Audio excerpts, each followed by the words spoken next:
विधानसभा चुनाव को लेकर देर रात बीजेपी की बैठक हुई। हेमंत बिस्वा शर्मा का बड़ा बयान सामने आया। कहा, चुनावी घोषणा पत्र को अंतिम रूप दिया जा रहा है। रात 1 बजे तक हमारी बैठक हुई है। सभी लोग 1 बजे तक कार्यालय में बैठे रहे। इससे पता चलता है कि हम झारखंड के प्रति कितने गंभीर हैं, राज्य के विकास के लिए कितना प्रतिबद्ध हैं। हम 3 अक्टूबर को 5 बिंदु लेकर आएंगे। राज्य गठन के 25 साल हो गए हैं तो हम 25 वादे लेकर आएंगे। भगवान बिरसा मुंडा को 150 साल हो गए हैं, हम 150 संकल्प लेकर आएंगे। घोषणा पत्र को फाइनल स्वरूप देने के लिए हमारा पूरा टीम रात 1 बजे तक बैठे। मोटा मोटी एक स्वरूप हम लोगों ने बनाया हो, हमारा टीम ने बनाया है पूरा झारखंड प्रदेश बीजेपी का। और जैसे 1 बजे तक रात पूरा कार्यालय में सारे लोग बैठ के ये मैनिफेस्टो बनाने का काम किया, उससे ही ये एस्टैब्लिश होते हैं हम झारखंड के लिए कितना सीरियस है और झारखंड का विकास के लिए हम कितना प्रतिबद्ध है। और असम के मुख्यमंत्री और झारखंड बीजेपी के सह चुनाव प्रभारी हेमंत बिस्वा शर्मा ने कहा कि झारखंड में कांग्रेस और जेएमएम दोनों की सरकार बनना असंभव है। हेमंत बिस्वा शर्मा कांग्रेस प्रभारी के रोटेशन पर सीएम वाले बयान पर जवाब दे रहे थे। लगातार झारखंड में ही रहने के सवाल पर हेमंत बिस्वा शर्मा ने कहा कि वे घूमते रहते हैं। और जेएमएम दोनों का सरकार बनाना असंभव है, वो बात छोड़ दीजिए। सर, वो लोग कह रहे हैं 4 राज्यों में चुनाव है लेकिन बीजेपी के तमाम बड़े चेहरे सिर्फ झारखंड में ही दिखाई नहीं, कल मैं हरियाणा में ही हूँगा। मोदी जी, अमित शाह जी हरियाणा जम्मू कश्मीर में ही है, तो हम लोग घूमते रहता हूँ। सर, आखिरी सवाल, सुप्रीम कोर्ट से कंटेम्प्ट का नोटिस हुआ असम सरकार को, जवाब दिया जाएगा।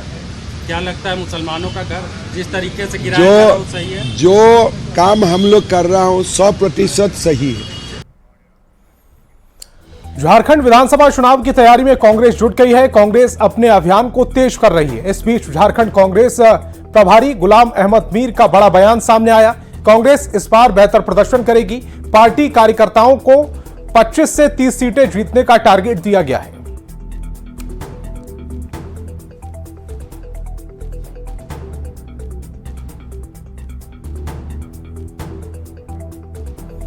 तो 25 से 30 सीट जीतने का कांग्रेस में टारगेट दिया गया है। बीजेपी की स्थिति पर इस बार कमजोर बताई जा रही है।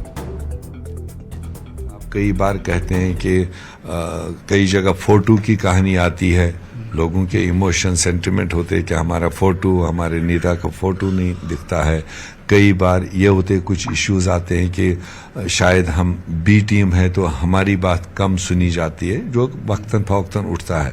कोalition की अपनी मजबूरियां होती, मगर वर्कर्स का ये एक अपना सेंटिमेंट था। इसलिए मैंने उनको उनकी बात उन्हीं के पाले में डाल दी कि उसके लिए आप आने वाले दिनों में और ज्यादा ताकत के साथ सरकार का हिस्सा बनना चाहते हो तो उसके लिए आपको और ज्यादा ताकत के साथ और ज्यादा अच्छा मैंडेट देने की बात हो। तभी मैंने कहा अगर आप 20-25 से 30 सीटें लाकर दोगे तो डेफिनेटली आने वाले वक्तों में आपको ताकत और मिलेगा। तो इसलिए वो तो जब तक एक टारगेट हम फिक्स नहीं करेंगे, वर्कर को एक टारगेट नहीं देंगे, एक एजेंडा नहीं देंगे, तो वो भी लगता है जैसे रूटीन वे में फिर वही 10, 15, 20 एमएलए बनेंगे, 2-4 लोग मंत्री बनेंगे, वो पहले से ही वर्कर फिर उब जाता है। दूसरे देश का कोई मुर्गा, कोई गाय भैंस भी घुसती है तो वो भी फॉरेन मिनिस्ट्री के नोटिस में सेकंडों में आता है। तो यही हमारी फॉरेन मिनिस्ट्री का काम है, यही हमारी डिफेंस मिनिस्ट्री का काम है कि हमारे बॉर्डर्स को हम और मजबूती के साथ कैसे रखें और उनको चेक एंड बैलेंस कैसे हो। तो ये जिम्मेदारी भी सेंट्रल गवर्नमेंट की होती है। और 17 दिन के भीतर प्रधानमंत्री मोदी दूसरी बार कल झारखंड आ रहे हैं। वे यहां पर हजारीबाग से देश को करोड़ों की सौगात देंगे और झारखंड में जारी बीजेपी की परिवर्तन संकल्प यात्रा का समापन करेंगे। इस मौके पर वे प्रधानमंत्री जनजातीय उन्नत ग्राम योजना का भी शुभारंभ करेंगे, जिसके तहत 4000 गांव का चयन किया गया है। कई एकलव्य विद्यालयों का उद्घाटन और शिलान्यास भी करेंगे। प्रधानमंत्री को दौरे को लेकर सुरक्षा के पुख्ता इंतजाम कर दिए गए हैं।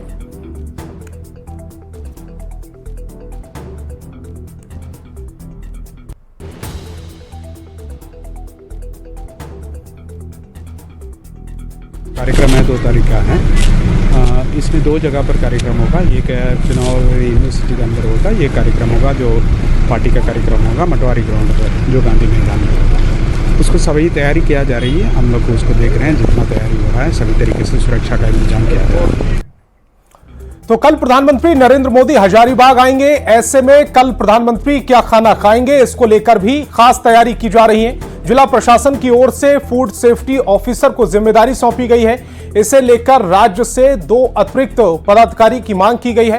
Food safety officer Prakash Chandra Guggi ने बताया कि हर वह सामान जो प्रधानमंत्री के उपयोग के लिए है उसकी खरीदारी फूड सेफ्टी ऑफिसर के सामने की जाएगी।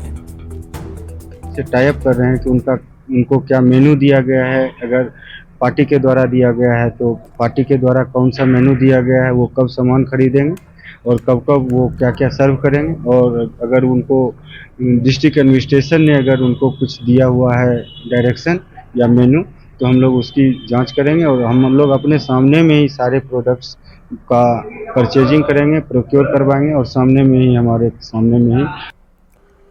और हजारीबाग में प्रधानमंत्री जनजातीय उन्नत ग्राम अभियान कार्यक्रम की शुरुआत करेंगे। विनोबा भावे विश्वविद्यालय परिसर में जनजातीय कार्य मंत्रालय के कार्यक्रम का आयोजन होगा। प्रधानमंत्री मोदी के कार्यक्रम को लेकर बीजेपी के कार्यकर्ताओं और जनप्रतिनिधियों में काफी उत्साह है। सांसद मनीष जायसवाल, दर्शना सिंह, आदित्य साहू समेत कई नेताओं ने कार्यक्रम और हेलीपैड स्थल का जायजा लिया। मनीष जायसवाल ने कहा कि यह बेहद गर्व की बात है कि प्रधानमंत्री का सबसे बड़ा कार्यक्रम हजारीबाग में होने जा रहा है। हजारीबाग के लिए इतना बड़ा सौभाग्य कि एक साथ मोदी जी का 4 कार्यक्रम, 2 कार्यक्रम यहाँ होना है, 2 कार्यक्रम जो है पॉलिटिकल उनका मटवारी मैदान में होना है। इतनी बड़ी व्यवस्था को हजारीबाग हैंडल कर रहा है। ये जो व्यवस्था है, यहाँ की व्यवस्था और आप वहाँ की व्यवस्था जाकर देखेंगे तो लगभग लोग यहाँ हो सकता थोड़ा कम हो, लेकिन एकदम से पैरेलल व्यवस्था चल रहा है।